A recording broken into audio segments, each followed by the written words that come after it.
জুলাই বিপ্লব সংগঠিত হয়েছে বাংলাদেশে, যে বিপ্লবের মাধ্যমে বাংলাদেশের একটা আমূল পরিবর্তন আমরা প্রত্যাশা করেছিলাম।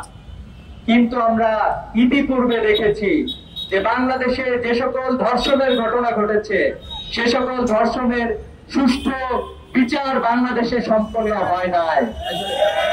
আমরা জুলাই বিপ্লবের সময়ে দেখেছি যে সকল আওয়ামী লীগের কুলাঙ্গাররা আমাদের উপরে গুলি চালিয়েছে, তাদেরকে এখনো গ্রেফতার করা হয় নাই।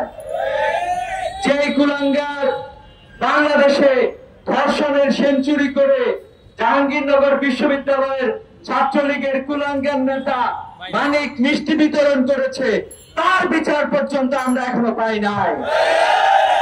বাংলাদেশে ইতিপূর্বে আওয়ামী লীগের সময়ে সবচেয়ে বেশি ধর্ষণের ঘটনা আমরা দেখতে পেয়েছি, কিন্তু একটি ঘটনারও আমরা বিচার সুষ্ঠুভাবে দেখতে পারি নাই। আমরা বলতে চাই যে আমরা জুলাই বিপ্লব পরবর্তী এই বাংলাদেশে অবস্থান করছি, যে বাংলাদেশে আমরা এটা নিশ্চিত করতে চাই প্রত্যেকটি ঘটনার সর্বোচ্চ শাস্তি নিশ্চিত করতে হবে। আমরা আমাদের মা বোনদেরকে, আমাদের নারীদেরকে সর্বোচ্চ নিরাপদ ভাবে আমাদের সোসাইটিতে চলাফেরা করতে দেখতে চাই। প্রিয় উপস্থিতি, আমরা শুধুমাত্র ধর্ষণের বিচার না, বরং আগামীতে কেউ যাতে ধর্ষণের চিন্তা না করে সে ধরনের একটি সমাজ ব্যবস্থা প্রতিষ্ঠিত করতে চায়।